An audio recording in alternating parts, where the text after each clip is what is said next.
Muy bien, en instante más de Juan Pablo Zanotto, ¿cómo están los accesos? Ahora vamos a cambiar de tema y vamos a saludar a Alejandro Zayed, director del Hospital Eva Perón de San Martín. Antes de saludarte y decirte buen día, Alejandro, vemos los números del día de ayer, los números que duelen, lo decía Tato Yan, ¿no? Este número lamentablemente récord en nuestra pandemia, la cantidad de muertes. Y ahora sí, Alejandro, buen día, ¿qué tal? Te saludamos acá en La Nación Más.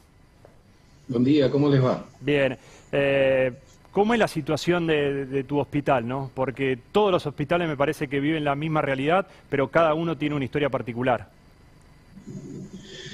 Bueno, sí, la cosa general es que en los hospitales del conurbano, un hospital del conurbano norte como el que me toca dirigir, está en un nivel de saturación en este momento, con el 95% de las camas de terapia intensiva ocupadas y un 90% de camas intermedias y generales también ocupadas, con lamentablemente una asistencia cada vez mayor, una demanda de guardia cada vez mayor, que es lo que hace que el sistema esté en suma tensión, en alarma. Más allá de que vayamos generando mecanismos para operativizar más número de camas, de hecho nosotros triplicamos el número de camas de terapia intensiva y esta última semana agregamos 6 camas y 8 camas de terapia intermedia, y la idea es la semana que viene seguir agregando 8 camas más de terapia intensiva. Pero Alejandro, da la sensación que eso tampoco va a dar abasto, ¿no? Y hay algunos casos, ¿no? Porque si nos enteramos nosotros, seguramente vos también, que hay algunos que recomiendan, si no es grave la situación, que compren oxígeno y se queden en su casa y que un enfermero monitoree.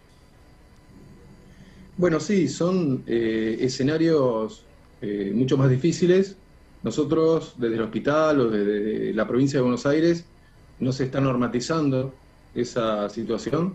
Sí, lo que se está generando es la intención de abrir nuevos espacios en hoteles y clubes medicalizados, donde ahí sí, con la asistencia de un médico y enfermero, quizás los casos más leves, pero que requieren oxígeno, Sí. puedan tener la asistencia, incluso para los pacientes que están de salida, de descarga del hospital, que todavía siguen con una situación de reacción inflamatoria pulmonar que no les permite el egreso, el alta, pero sí que podrían estar con cuidados mínimos y oxígeno en un lugar con menores cuidados, descargando algunas camas del hospital para nosotros poder asistir a los pacientes que vienen por guardia. Y lo que decías vos es muy interesante porque es lo que nos pasa. Las camas de terapia intensiva tienen un promedio de uso de cada paciente COVID de 14 días, que eso, bueno, por todo lo que aprendimos el año pasado, disminuimos esa estadía por múltiples estrategias de diagnóstico y de tratamiento, pero la duplicación del número de casos semana a semana hace que el número de camas siga siendo insuficiente. Por eso, más allá de todas las medidas sanitarias y hospitalarias, lo que se tiene que hacer es complementarse con medidas fuertes a nivel social, de concientización de cada uno de nosotros, Alejandro, a nivel individual y colectivo, y también con medidas gubernamentales a nivel nacional, provincial y municipal que acompañen una complejidad tan grande como esta de una pandemia que trasciende lo sanitario, porque obviamente que se mete en las familias, se mete en las casas, se mete en las escuelas y se mete en las empresas, en las fábricas. Alejandro, te voy a pedir si podés repetir las cifras que dabas hace minutos nada más, porque me generaron mucha preocupación, ¿no? Hablabas de la ocupación en este momento de las camas de terapia intensiva, ¿de qué porcentaje? Nosotros tenemos en el hospital el 95% de camas. 95 en terapia intensiva. ¿Y camas comunes 90, dijiste? Camas comunes 90, y tenemos la posibilidad de absorción en shock room de guardia de hasta 5 pacientes ventilados. Sí. Muchas bocas de oxígeno que están totalmente tomadas. Nosotros, para que se den una idea, tenemos el día de hoy 3 pacientes con ventilación mecánica y 15 pacientes con oxígeno en la guardia esperando un lugar. Cada boca de oxígeno en el hospital vale la vida, porque cada boca de oxígeno de una pared, un tubo de oxígeno, es la posibilidad de un puesto de trabajo con un paciente COVID. Pero estamos en ese nivel. Y con este ritmo, Alejandro, ¿hasta cuándo podrían aguantar las camas de terapia intensiva si seguimos con este ritmo? Eso es más difícil de precisarlo porque el hospital no funciona como una entidad individual, sino como una red de hospitales. Por eso, más allá de que nosotros tengamos un 95% de ocupación, en el conurbano o en la provincia de Buenos Aires el nivel es del 70%, y eso al trabajar en red, se mecaniza un sistema de derivaciones que nos permite justamente esa descarga de algunos pacientes.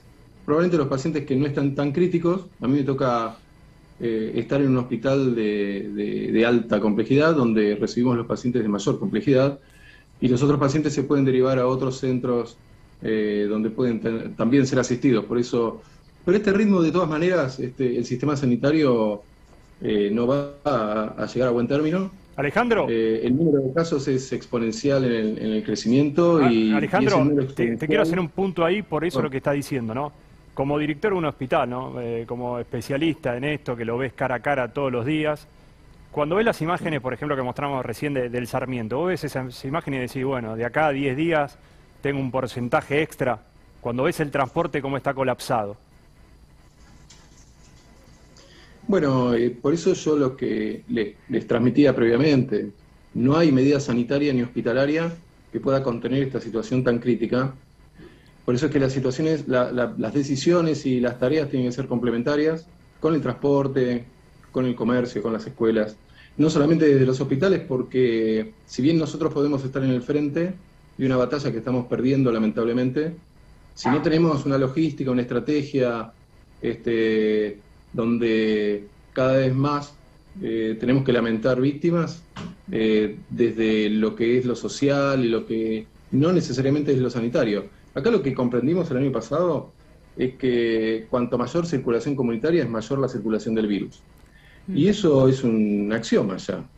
En todos los países del mundo se debieron tomar medidas restrictivas, y en este momento nosotros tenemos que tomar medidas de shock, como quizás las que se están tomando, quizás la sociedad no las puede tolerar tanto. Por eso quizás las medidas deberían ser más selectivas, probablemente diferentes al año pasado, donde debe haber medidas de shock transitorias de algunos días que nos permitan que la curva no siga creciendo en forma exponencial. Porque si la curva sigue creciendo de esa manera, no hay sistema sanitario mundial que lo tolere. Exacto. Por eso que las medidas... Perdón. No, lo que pasa es que yo escuchaba todo esto y claro, venimos de un año de una cuarentena la más larga del mundo. Es muy difícil también pedirle a la gente que no vaya a trabajar y demás. Por supuesto que sí hay que pedirle que se cuide, y el sistema tiene que ayudar para que la gente se cuide. Ahora, pasó un año, ¿qué pasa que el sistema está al borde del colapso? No tendría. ¿Qué pasó con Tecnópolis, con todo lo que parecía que se estaba preparando para una segunda ola? No alcanza. Bueno, hubo características distintas. Yo sigo pensando que la estrategia que se abordó el año pasado fue exitosa, porque justamente el sistema no dejó. Está bien, pero Doc, vos ves usted ve lo que atañe al sistema de salud, que es una pata de la realidad. Ahí aumentaron los pobres, aumentaron a 1 millón de pobres. La realidad es mucho más amplia que un hospital, a eso voy. Por supuesto que entiendo su punto de vista, pero la realidad es más compleja. Se suponía que tenían un año para preparar el sistema de salud, y evidentemente no lo han hecho. No, yo lo veo distinto, porque no metiéndome solamente en el hospital ni en el sistema sanitario. Y si bien no me gusta homologarlo a una situación bélica, esto es así. Y en una situación bélica hay pérdidas de todo tipo, no solamente pérdidas humanas, sino pérdidas económicas, como en cualquier guerra. Y esto realmente es una guerra. Todos los días, ustedes y nosotros damos partes diarios de heridos y de muertos, y cada vez son más. Y en una guerra también hay pérdidas económicas que de alguna manera tenemos que asumir entre todos y absorber, y no discutir probablemente la vida o la muerte, sino cómo hacemos en todo caso para paliar esas pérdidas económicas que tienen que ver con subsidios del Estado, probablemente con también una responsabilidad social empresaria que debe también sostener a esas familias que no pueden salir a trabajar. No se puede discutir en este momento. ¿Cómo no se puede discutir? No entiendo. ¿Qué es lo que una no se puede pérdida discutir? Económica, una pérdida de una vida humana, independientemente de que obviamente es importante porque todos tenemos que vivir y mantener a nuestras familias. No se puede discutir, Pero no se puede una discutir, familia se no se puede discutir el aumento exponencial de la pobreza, que hayan quedado 1,5 millones de chicos fuera del sistema escolar, no entiendo. No se puede. En realidad, yo voy a esto. No se puede llegar a discutir la vida o la muerte de una persona. Sí podemos discutir situaciones de pobreza estructural, de qué es lo que le pasa a unos estados que son, o a unos países periféricos débiles, ante una situación de pandemia extrema como esta. Todo se puede discutir. Ah, bueno, yo lo que no, digo está es bien, está bien. digo, lo que tenemos que poner es en jerarquía lo que es la vida, el primer derecho fundamental que es la vida. Después, en todo caso, nos tendremos que dedicar a ver cómo seguimos, cómo podemos paliar las situaciones de pobreza, cómo salimos, en Perfecto. todo caso, de esa pobreza estructural Sí. y de la alimentación, que es lo que más preocupa. Bueno, gracias, Doc. Bueno, muchas gracias a ustedes. Gracias a Alejandro Zayat, el director del Hospital Eva Perón de San Martín, contando cómo está la situación ahí en esa zona.